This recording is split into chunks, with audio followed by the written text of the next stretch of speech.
मैं हैरान हूँ बिलावल की ट्वीट पर। बिलावल, आप हुकूमत का हिस्सा हैं, आप रोइए मत, आप मुतालबा कीजिए, आप मगरमच्छ के आंसू मत बहाइए। आप शहबाज शरीफ अपने वज़ीर आज़म से बात कीजिए, जिसकी आप वज़ीर ख़ारजा हैं, कि ये क्या हुआ, ये क्या हुआ, ये क्यों हुआ।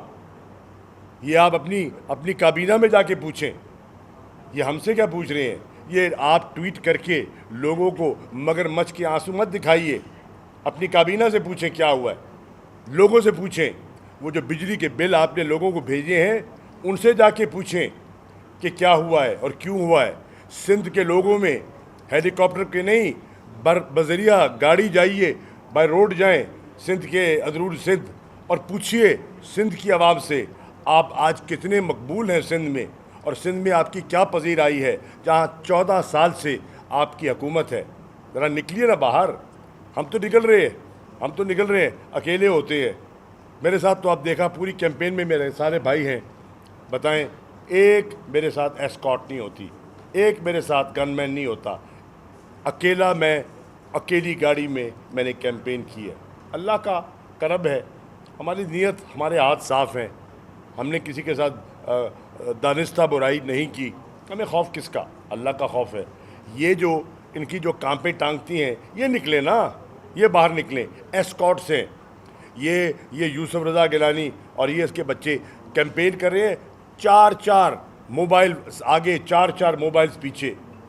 हमारे पास, मेरे पास तो कोई मोबाइल नहीं था। आप बताएं, NDA 157 की आवाम बताए कहीं उन्होंने मुझे पुलिस के साथ जाते देखा हो, और वो बताएं कि कहीं पुलिस के बगैर ये गए हों। वजह क्या है? ये है वजह कि इनकी साख जो है वो इतनी गिर चुकी है। अब मेरी नज़र में मैं ये कहने की जसारत कर रहा हूँ, मेरी इमरान खान साहब से कुछ कल बातें हुई, लेकिन ऑब्वियसली वो भी इलेक्शन की पेशी से सीधा यहाँ तशरीफ़ लाए थे और सीधा ही हम जलसे में चले गए। ज़्यादा खुल के वन ऑन वन मुलाकात का मौका नहीं मिला। मैं जाऊँगा, मैं जा रहा हूँ इस्लामाबाद और उनसे तफसीली बात करूँगा। लेकिन एक चीज़ बड़ी वाज़ेह है और ये मैं जुमला कहने वाला हूँ, there is something cooking in Islamabad. I do not know what, I do not know why, but there is something cooking in Islamabad. ये इलेक्शन का पोस्टपोन होना, इस्लामाबाद का इमरान खान का इतना वाज़े मौक़िफ़ आने के बावजूद, और सबजुडिस केस है और हमें अदलिया का बेपनाह एहतराम है। अदलिया ने अपनी मावनत के लिए 2 टॉप के पाकिस्तान की लीगल ब्रेन्स को मद्दू किया। मखदूम अली ख़ान साहब, मखदूम अली ख़ान साहब एक पाए के वकील हैं, और मत भूलिए पैनामा केस में ये अपना नवाज़ शरीफ साहब के वकील थे, ये नवाज़ शरीफ साहब के वकील थे, उनके लिए दलाइल दे रहे थे। और मुनीर मलिक साहब, प्रेसिडेंट सुप्रीम कोर्ट बार के, हाई कोर्ट के फाजिल मेंबरान ने उनको बुलाया असिस्ट करने के लिए, हेल्प करने के लिए, कि आप सीनियर हैं, लॉ नोइंग हैं, तजर्बाकार हैं, आप कोर्ट को असिस्ट कीजिए कि हम किस नतीजे पे पहुँचें। आपने उन दोनों के दलाइल सुने, और उन दोनों के दलाइल का निचोड़ क्या था? निचोड़ ये था कि the court should exercise restraint and they should drop it. और उन्होंने कहा कि इमरान खान साहब का ये केस यहीं ख़त्म हो जाना चाहिए। ये दोनों वकीलों ने कहा, ये टॉप ब्रेन्स हैं। हमारे वकील ने तो अपना मौक़िफ़ पेश करना ही था। हामिद खान साहब ने अपना जो मौक़िफ़ पेश किया वो तो आपके सामने है, मैं उसकी बात नहीं करता। मैं उनकी बात कर रहा हूँ जो कोर्ट की निगाह में न्यूट्रल लोग हैं और लॉ को, कंटेम्प्ट के लॉ को, कानून को, आइन को, रिवायात को समझते हैं। उनका मौक़िफ़ भी यही था। ये एक चीज़ है। एक और मैं अर्ज़ करना चाहूँगा, जो भी हमारे तजर्बाकार लोग बैठे हैं, -1 के फॉर्मूले पाकिस्तान की तारीख में नहीं चले। पीपल्स पार्टी की क़यादत को -1 करने की कोशिश की गई। जब पीपल्स पार्टी हुआ करती थी, मैं माजी की बात कर रहा हूँ, अब तो नहीं है। अब तो जरदारी लीग है, अब तो जर और जरदारी की सियासत है। न भुट्टो है इस पार्टी में, न भुट्टो की छाप दिखाई देती है। आज कौन है भुट्टो? आसिफ भुट्टो है, आसिफा भुट्टो है, बिलावल भुट्टो है? नहीं है। नाम लगा लें, भुट्टो नहीं है। सिंध के लोग इनको जरदारी कहते हैं और वो जरदारी हैं, और उनकी सोच भी जर वाली है, क्योंकि बाप जरदारी है। तो इसलिए आज उन पर भी जब पीपल्स पार्टी हुआ करती थी -1 लगाने की कोशिश की गई। ज़िया साहब ने लगाने की कोशिश की, नतीजा क्या निकला? कुछ नहीं निकला। भुट्टो साहब को, जो एक तारीख का हिस्सा है, लटका दिया गया, जिसको बहुत से लोग उस डिसीजन को भी क्वेश्चन करते हैं और बहुत कुछ उस पर लिखा गया है। लेकिन पार्टी जिंदा रही और बेनज़ीर जब आई तो बड़ा इस्तकबाल हुआ। -1 का फॉर्मूला नवाज शरीफ पे भी लगाया गया, नून लीग पर। नवाज शरीफ अब सुप्रीम कोर्ट की नज़र में नाअहल हैं, उनकी रिट पिटीशन भी खारिज हो चुकी है। फिर सवाल ये है, ये लंदन क्यों जाते हैं फैसले करवाने? ये लंदन क्यों जाती है मुस्लिम लीग की सीनियर क़यादत? क्यों जाती है? सदारत तो शहबाज शरीफ के पास है, सदर तो मुस्लिम लीग नून के शहबाज शरीफ हैं। लंदन क्या करने जाते हैं? ये लंदन यात्रा की ज़रूरत महसूस क्यों होती है? बिकॉज माइनस नहीं हो सका। -1 माइनस और प्लस करने का अख्तियार सिर्फ और सिर्फ आवाम के पास है। ताकत का सा चश्मा आवाम है।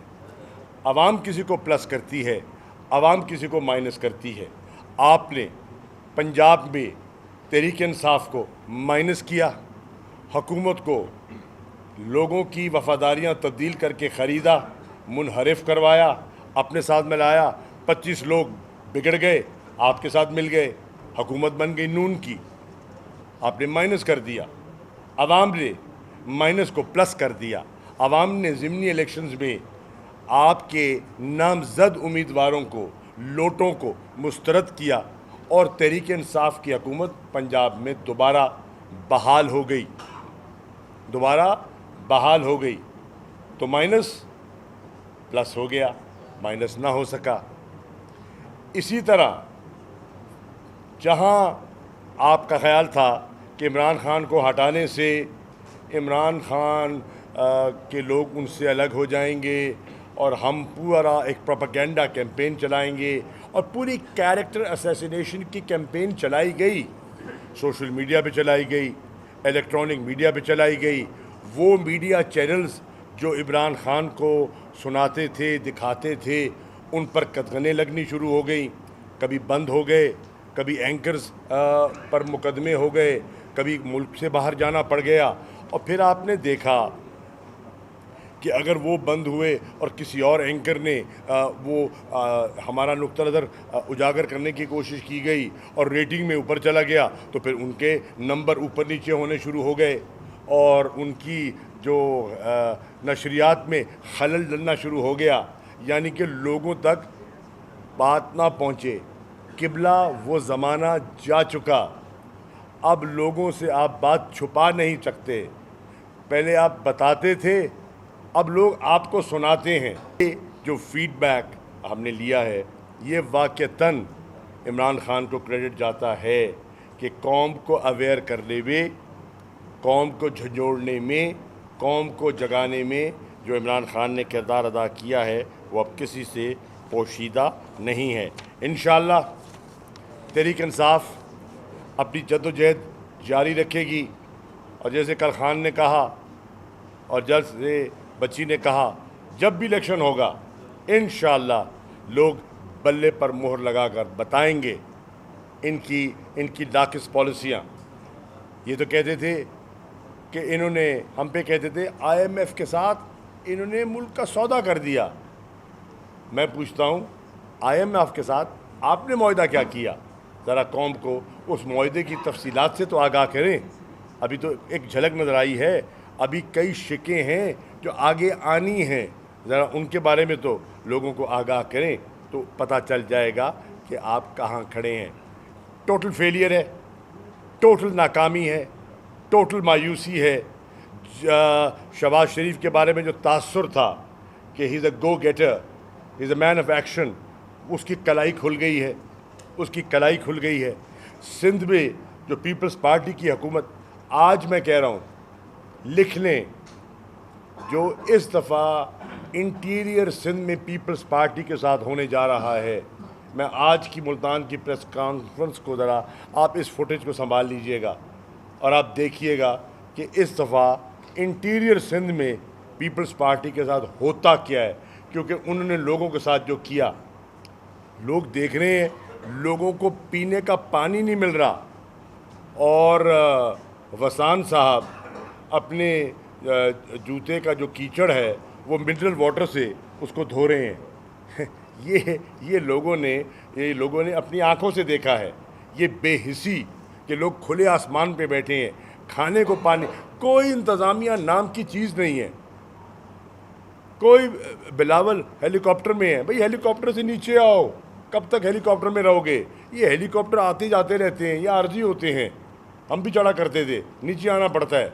नीचे आके उतरो और आके देखो कि नीचे क्या है। हेलीकॉप्टर से सही दिखाई नहीं देगा, सही दिखाई देगा जब नीचे जाओगे, लोगों में जाओगे, तब पता चलेगा अब आपकी हैसियत सिंध में क्या है। शुक्रिया। एक देखिए मेरे भाई, हम तो पहले दिन से यही कह रहे हैं कि इस मुल्क का वाहिद हल फौरी, शफाफ, क्रेडिबल इलेक्शंस हैं। फौरी, डिले ना करें। जितना डिले करेंगे उतना पाकिस्तान का नुकसान होगा। अब ये बताएं, IMF का मुआहदा हो गया ना? उन्होंने कहा कि हमने किस्त जारी कर दी। फिर मेरा सवाल ये है, रुपया फिर क्यों गिर रहा है? आज देखें, आज रुपया फिर गिर गया है। रुपया स्टेबलाइज क्यों नहीं हो रहा? महंगाई बढ़ती चली जा रही है। पहले ख्याल था जी IMF की अनसर्टनिटी की वजह से वो इस्तेकाम नहीं आ रहा। अब तो वो जो गोमगो की सूरत हाल है वो ख़त्म हो गई। अब तो रुपया स्टेबल होना चाहिए था, नहीं हो रहा। सरमायाकारी नहीं हो रही, अनसर्टनिटी कायम है। इसका हल क्या है? इसका हल है फौरी इलेक्शन, शफाफ इलेक्शन, और उनके तहत जिनकी क्रेडिबिलिटी इंटैक्ट है। अगर आप इलेक्शन कराते हैं अंडर पीपल जिनकी क्रेडिबिलिटी इंटैक्ट नहीं है तो वो इलेक्शन तो हो जाएगा, मुतनाज़ा बन जाएगा। तो हमारा मौक़िफ़ तहरीक इंसाफ का है, immediate fresh elections, credible elections.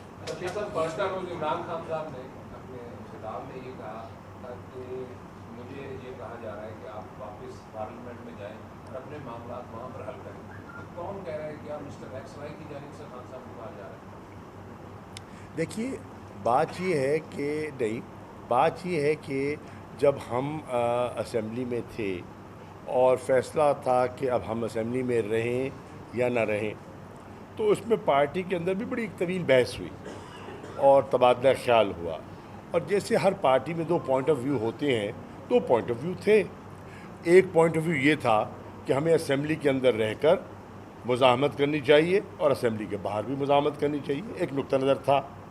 एक पॉइंट ऑफ व्यू ये था कि जब ये असेंबली एक साजिश और मदाखलत के तहत हुकूमत बर्खास्त की गई है और ये टोला जो साजिश का हिस्सा है वो बैठा है, तो इनके साथ बैठने का फ़ायदा नहीं है। तो इस पर तवील बहस के बाद फ़ैसला हुआ असेंबली से बाहर आने का और आवाम से रुजू करने का।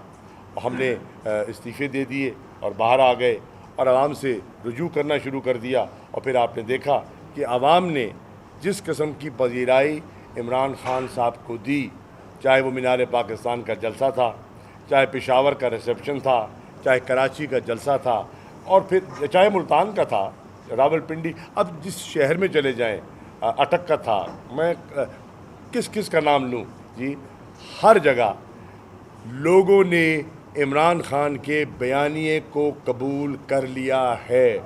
सरकारी प्रोपेगेंडा के बावजूद, मीडिया कंट्रोल के बावजूद हमें मालूम है कि मीडिया को किस तरह गाइड किया जा रहा है। हमें मालूम है कि किस तरह मीडिया को मैनेज किया जा रहा है। आज का मीडिया बहुत हद तक मैनेज मीडिया है। वो इंडिपेंडेंस जो हम कहते थे और हम चाहते हैं, आज हमें वो दिखाई नहीं दे रही। माजरत से कह रहा हूँ, और आपका उसमें कसूर नहीं है। जो वर्किंग जर्नलिस्ट है, आप लिखते हैं, आप स्टोरी भेजते हैं, आप अपनी फुटेज भेजते हैं, अब ऊपर वाले चलाएं ना तो आप क्या कर सकते हैं?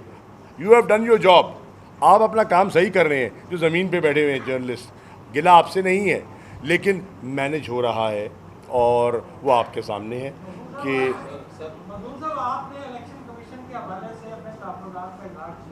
मुसलसल किया, आज नहीं किया।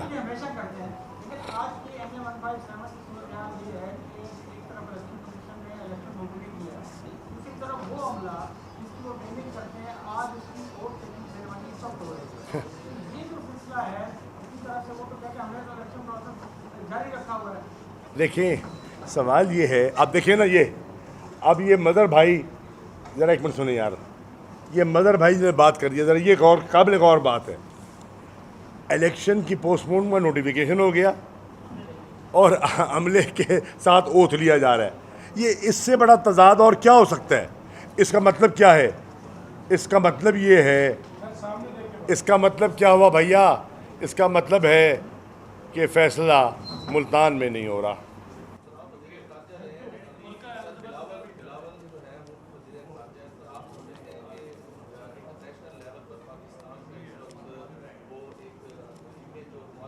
देखिए बिलावल बच्चा है। बिलावल इस वक्त फॉरेन ऑफिस में अंडर ट्रेनिंग है। आपने देखा ना, जब नए बच्चों को भर्ती किया जाता है तो एक इंटर्नशिप प्रोग्राम होता है। इंटर्नशिप बैंक में मुलाजम रखते हैं तो इंटर्नशिप कराते हैं। आपने भी मसला की होगी मुलाजमत बैंक के करने से पहले, ठीक है ना, एक इंटर्नशिप। बिलावल इस वक्त इंटर्नशिप प्रोग्राम कर रहे हैं फॉरेन ऑफिस में। बिलावल फॉरेन ऑफिस में आप चेक कर लें, ईमानदारी से मैं कह रहा हूँ, जब से वज़ीर ख़ारजा बने हैं वो कितने दिन अपने दफ्तर में बैठे हैं? रिकॉर्ड पे पेश, मैं सवाल कर रहा हूँ, रिकॉर्ड मीडिया सवाल करे, कितने दिन एक्चुअली वो अपने दफ्तर में जाके बैठे हैं? मैं एक सवाल करता हूँ, नंबर एक। नंबर दो, कितनी मीटिंग्स को उन्होंने चेयर किया है? ठीक है, और कितने दिन इन 5 महीनों में मुल्क से बाहर रहे हैं? दूध का दूध, पानी का पानी हो जाएगा। फाइल वो नहीं देखते, फाइल वो नहीं पढ़ते, मीटिंग में वो नहीं बैठते, दफ्तर वो नहीं जाते। जब वो जाते हैं, पूरी 3rd फ्लोर आप चेक कर लें, फॉरेन ऑफिस की पूरी 3rd फ्लोर सील कर दी जाती है। 3rd फ्लोर पे कोई आ नहीं सकता, जिसमें आप रोज़ आके बैठा करते थे जनाब, आप लोग आया करते थे मलिक साहब, वहाँ कोई दाखिल नहीं, कोई MNA MP कोई दाखिल नहीं हो सकता, कोई पार्टी का अहदेदार। पूरी उनकी, और फिर फॉरेन ऑफिस की नहीं, उनकी अपनी पर्सनल सिक्योरिटी आ जाती है। उनके फॉरेन सेक्रेटरी वही थे, सुहेल साहब जो आज मेरे साथ थे। फॉरेन सेक्रेटरी जब मैं होता था, मैं बैठा होता था, दरवाज़ा खोल के अंदर आ जाया करते थे, और उनका राइट था, और आई रिस्पेक्टेड दैट। अच्छे आदमी थे और हैं। आज नहीं जा सकते, आज वो दरवाज़ा खोल के ऐसे दाखिल नहीं हो सकते। सवाल है क्यों? किससे खौफ है आपको? क्या खौफ है? नीचे सील हो जाता है। अब फॉरेन ऑफिस को पूरी सिक्योरिटी दी हुई है, रेड जोन के अंदर है, उनकी अपनी एक्सटर्नल, अपनी इंटरनल सिक्योरिटी है। अब एक एक्सटर्नल सिक्योरिटी है, एक इंटरनल सिक्योरिटी है, फिर एक बिलावल की सिक्योरिटी है। वो ना फाइल पढ़ता है, ना मीटिंग अटेंड करता है। हिना बेचारी को बिठा दिया है, अब हिना बेचारी को भी आप देखें जिस कर्ब से वो मेरी बहन गुजर रही है, ये ऐसे है आप एक एसपी को, सीपीओ मुल्तान को आप डीएसपी हरम गेट लगा दें, वो क्या महसूस करेगा?